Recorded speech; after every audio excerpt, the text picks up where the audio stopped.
So hello everybody, thank you for joining us today. Today is the second episode of Rumble Speaker Series. Last month when we actually had fun watching our first episode of Rumble Speaker Series, it was our first day, our launch day of Rumble Kickstarter campaign, and today is the last day. We have only one day to go, so please, if you didn't have time, go ahead to Kickstarter, check Rumble Lights webpage and support us. And I would like to introduce you to Thomey. Please correct me if I'm mispronouncing your name. Thomey. Thomey, my bad. Thank you very much, John, for joining us today. Yeah, absolutely. I think your product and kind of the campaign is super exciting. I think safety is obviously one of the biggest concerns in this space. So happy to connect with and kind of always work with people who are trying to make mobility safer. Excellent. So just to let you know, John is the CEO and the founder of Urban Tech newsletter. So if you didn't sign up to his newsletter, please go ahead and sign up right now. And please go ahead, Thomey. John, I'm sorry, my bad. No worries. Hi, everyone. So, yep, like Reem said, I am the CEO and founder of Urban Tech, and the topic of my presentation today is going to be an introduction to public affairs for mobility. I think this is kind of a really important topic, and I'll kind of explain why. And I think probably some of you already know a little bit about public affairs or have heard of it or know about lobbying and kind of these pieces, but they've been pretty front and center over the last decade or so in the mobility space. So like Reem said, I founded Urban Tech earlier this summer. It's a newsletter focused on the intersection of cities and the innovation economy. We have hundreds of readers that include reporters at the Wall Street Journal, Morning Brew, Business Insider, Axios, political staffers in New York, California, DC, investors, founders, and a lot of transportation people also. We were recently featured in Politico, Morning Tech, and once a month we do Q&As with founders, CEOs, people in the space to learn more. So would love if you subscribed. So a little bit of a quick intro to me before kind of diving in. I'm a dual master's in public policy and urban planning student at the USC Price School. I'm focused on economic development and how tech is impacting cities in both positive and negative ways. Prior to going back to school, I worked in New York politics and worked for tech startups in real estate, healthcare, and a few other areas, and really was kind of front and center, particularly on the communications side. I graduated from Syracuse University, and some of my former clients that you might know, Sidewalk Labs, Zeus Living, Breather, and then a brief kind of a little bit in the crypto space for Gemini. So kind of to just dive in, I think defining these terms and kind of making sure you understand the difference between public affairs and lobbying is pretty crucial. I think a lot of people sometimes get these functions confused. A lot of kind of the policy teams are sometimes dealing with people doing both. So really at the heart of it, lobbying is when you go directly to an elected official on behalf of an organization, a company, or an interest group, and you're trying to advocate them for some sort of policy change or continuation of a policy. There's obviously a lot of rules that go along with this. You have to be registered. It depends kind of what level you're lobbying at, what your particular state or local level might also allow, but there's definitely a lot, and there's a lot of reasons why there's advantages to this. You definitely get to speak directly with the elected officials who are making these decisions. So for mobility policy, this is pretty important. But where I think there has been the biggest impact actually, and really where we've seen the most momentum for policy change and really for businesses in the mobility space to get their message and hear their voice heard is through public affairs. So public affairs is leveraging stakeholders, so your customers, your investors, anyone you can kind of imagine, to advocate for your organization on your behalf for whatever your policy change is, or just kind of positive sentiment to an organization. So I'll kind of explain and kind of go through an example of a public affairs strategy that maybe some of you have heard, especially people in New York. So a company that has done all types of this, and is one of, I think, the best examples, is Uber in New York City. So Uber, obviously, it's been around for a long time. I think has done, some pretty unethical things to grow its business and to interact in certain cities, but has also kind of wrote the book in a lot of ways for, I think, the space on how people approach public affairs and policy. A lot of the people from Uber are at other mobility companies now, so I think their impact's felt, and I think it's always kind of important to look back. So I think specifically what I'm going to explore today is Uber's public affairs strategy in New York City, and really look at kind of the summer of 2015 when Uber was clashing with the de Blasio administration in New York, and kind of took some pretty, I think, innovative steps to really kind of protect its business in New York. So the problem that kind of Uber was facing is Bill de Blasio, the mayor, who came in and was a pretty progressive mayor for the city of New York, proposed a cap on Uber's growth in the city. Uber had been expanding rapidly in the summer of 2015 and was adding thousands of vehicles, and I think was definitely doing it in some ways that was at least aggravating and really, I think, putting the taxi and limousine industry on the defense, and they had entrenched interest with the officials. So the de Blasio administration proposed a cap for growth in the city, so it would have capped Uber's growth for expansion by only 1% annually. And so for Uber, a company that was in an arms race to grow as fast as possible in not only New York City, but worldwide, this was a huge issue. And New York City was one of its most important markets. It still is, and it's one of its biggest revenue drivers on the ride sharing side of things. So Uber kind of took an interesting approach, and I think there's a lot of stuff in the press, and kind of Bradley Tusk, who was their political consultant and worked for the Bloomberg administration, wrote a book and has talked about it a lot. But Uber kind of came together and formed a pretty savvy, I think, strategy in public affairs to fight this cap. So they mobilized stakeholders, including investors, drivers, riders, and anyone in New York who kind of had an axe to grind with the taxi industry, and really worked to enlighten them and use them as surrogates in the media to explain why the taxi industry had so much control and why this is overall a bad thing for New York City. This is a narrative that, I think people who were super involved in city politics knew, but your general Uber consumer just wouldn't know that. So another super interesting thing that they did that I think was really the strongest thing is Uber took it another step further and actually integrated a change on their platform. They created the Bill de Blasio button. And so you'll see it on the next slide, but essentially what it did was, this is a button you could press in the Uber app in New York City, and it would show you what would happen to your ride times if a cap was passed in New York to cap their growth. So you can see it here. This is from a Business Insider story. This is what it looked like. It looks like the old Uber app. They did that.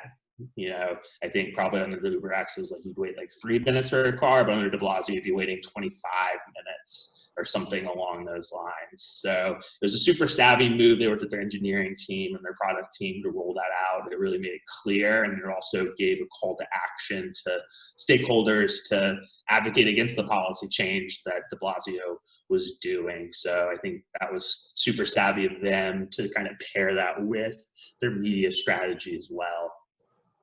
And so the results in 2015, they reached a deal with the city for growth to not pass the cap while they were completing a study to see ride sharing's impact on the city, which overall for Uber was a huge win in 2015. They were still looking to grow as fast as possible, and really just by not passing any policy restricting it, that was a win for them. They didn't need positive kind of action to really be taken. They just needed no action. But in the summer of 2018, the New York City Council did eventually come back and pass legislation to cap the growth of Uber and other ride-sharing companies. Interesting enough, Uber and Lyft's strategies at the time didn't work. I think for a lot of reasons. I think ride-sharing was a little bit staler at that point. 3 years later, people have kind of felt harsher about some of these companies, how they were treating drivers, stuff like that. It was harder, and I also just think a lot of things in city politics have shifted too at the time to make them more kind of willing to pass something like that. But also kind of after this time, Uber went public, and the company is active in over 80 countries and over 900 cities, and has taken kind of some of these lessons and applied it to other markets. And I think done a pretty obviously incredible job scaling and moving super fast, albeit with some pretty negative stuff too thrown in there. I think Mike Isaac's book, Super Pumped, you can read it, is a great read on all the bad stuff that Uber did and all the exciting stuff too. But that's kind of that. So I think that's my presentation. If you're interested in kind of reaching out to me or reading more, here's my contact information. I'd love if you subscribe to Urban Tech or Connected. So thank you, Reem, for the opportunity to kind of present. Thank you for being here. I actually learned a lot from your presentation. And since you mentioned Uber, I would like to ask you about the shared bicycles and the shared e-scooters programs that we started seeing in some cities in North America, in the US and Canada, and in Europe. So probably you're actually talking to us today from San Francisco, and San Francisco has big names, of shared e-scooters, especially companies. So before COVID-19, we saw a boom. During COVID-19, some cities cracked down the e-scooters. They don't want to actually encourage people to use shared e-scooters or shared bicycles because, of the germs. They don't want to know, they don't want the numbers of people who were affected by COVID to increase. But how do you see the future for these companies, for the shared mobility industry after COVID-19? Yeah, absolutely. And I think that's a great question. I mean, I think all of those companies were really impacted, I think, by what Uber did, and really learned a lot of lessons from there. I mean, obviously, the founder of Bird, early Uber guy. And so I think, I'm very bullish on shared mobility options. I have a scooter that I have a subscription to and love it. I'm a big fan. I think really where I think those companies, I love them, and biking. I think really where I'm excited, and I think I'm seeing a lot of companies. So I think we kind of were in a first wave for a while, and there's been a lot of good writing where similar to kind of ride sharing, there's a bunch of cash infusion. It's a really hard business model because unlike ride sharing where Uber doesn't own the vehicles, for mobility companies, they do. So you have to manage a fleet, and it's just a super operations heavy business to run, rolling out a fleet of scooters day to day, maintenance, all that. They can only go so far. So it's just a really hard business, frankly, and the margins are just not as great. The unit economics are more complicated. So it's just a huge cash infusion. I think there's some consolidation happening now, talking to some people in the space, and I think, you know, they're feeling a little bit more comfortable with it. And there was definitely a crackdown, but I think what's exciting for me, and really where I think the most opportunity and the most exciting stuff is, there's a lot of really exciting scooter companies out there, like Super Pedestrian, Spin, and some of these companies that are working with, I think, government and with policy people in just a much more positive way. They're not in an adversarial way, which is, I think, unfortunately, you can tell from my presentation what kind of Uber did and kind of what a lot of companies do. But I think for those companies to succeed, particularly after COVID and kind of through that, it's really going to take, I think, a strategy of working with government well. Absolutely. So actually, my next question, you kind of answered my next question, which was about how does COVID-19 outbreak affect sustainable mobility? You just mentioned that they have to work with governments and policymakers. One part. Yeah, I think that's one part of it. I actually, you know, I think hopefully, you know, I think on one side, I think people are definitely are thinking about things in a lot more sustainable model in terms of like these scooter companies and mobility companies. I think they're being a lot more conscious. It's less of like a race, it feels like, at the moment, to just get as many people. It's more of like, okay, let's figure out how we can make these business models work, which is always a good thing for consumers usually in the end, because I think the products get better, I think the services get better. But I also think that COVID and kind of the conversation around mobility has changed a lot. I mean, I'm in Los Angeles, and I know there's a lot of conversation about how, you know, just people being remote, and the less need for cars, frankly, on a day-to-day basis to go to work is a huge thing. And really, I think, you know, mobility can plug into that and play such a crucial role for shorter term trips that people are doing more frequently. I mean, the bulk of trips are only 1 to 2 miles on like a daily basis. There's a lot of interesting data out there. So I think cars are just less needed. I mean, I live in Los Angeles without a car. I rent cars and do that when I need them. But I think ultimately what we're going to see is just doesn't make a ton of economic sense to be buying a car that's going to depreciate as soon as you drive it off the lot. And, you know, I think there's a lot of great services out there now. Absolutely, absolutely. I used to live in Connecticut, as I mentioned to you probably before going live. And as you said, I'm using my car just to drive 1 to 2 miles per day, and that's it. Yeah. So yeah, I would really prefer if I had, exactly, if I had a scooter or a bike. Absolutely. Yeah. And you pay insurance, and you pay gas, and you pay everything. So it's just crazy. So my last question for you today, how do you visualize the smart cities of the future? Since we're talking about Uber, shared mobility systems, I would like to hear your thought.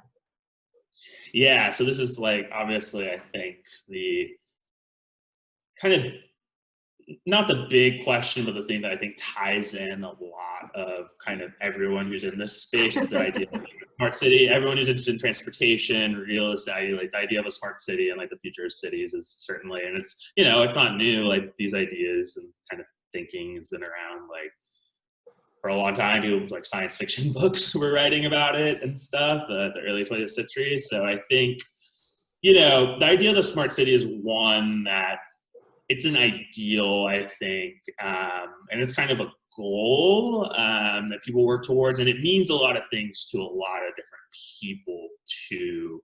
And I think it's certainly gotten a lot of flack over the last few years, rightfully so, because of privacy and security concerns, which is, I think, some of the biggest issues right now with kind of all of our technology. So at a time when we're starting to really get the ability to make cities smarter and really kind of bring some of that technology to them, you know, there's a natural tension there. But I do think that ultimately there are a lot of cities, a lot of people in planning departments, a lot of people in local government, a lot of people on the private side too, who are taking advantages of more data, better information.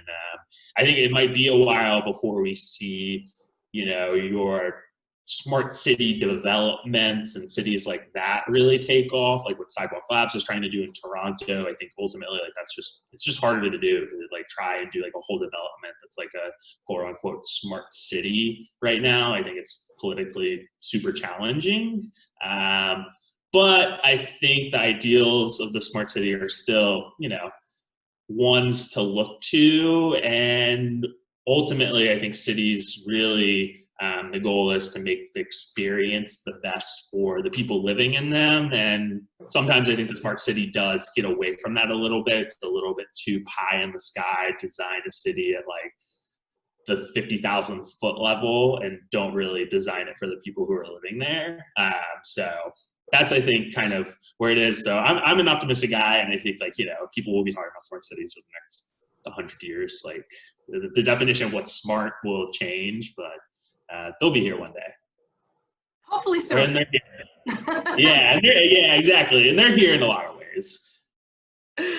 That's a great, actually, answer. Thank you very much for the valuable information. Thank you very much for a great presentation. So please, guys, if you did not sign up for John Thomey's newsletter, Urban Tech newsletter, go ahead and sign up now. And if you did not check Rumble Lights on Kickstarter yet, please go ahead and do so. Thank you very much, John Thomey, for being with us today. And thank you very much, y'all, for being with us. See you soon. Take care. Thanks so much, Reem. Thank you. Bye-bye.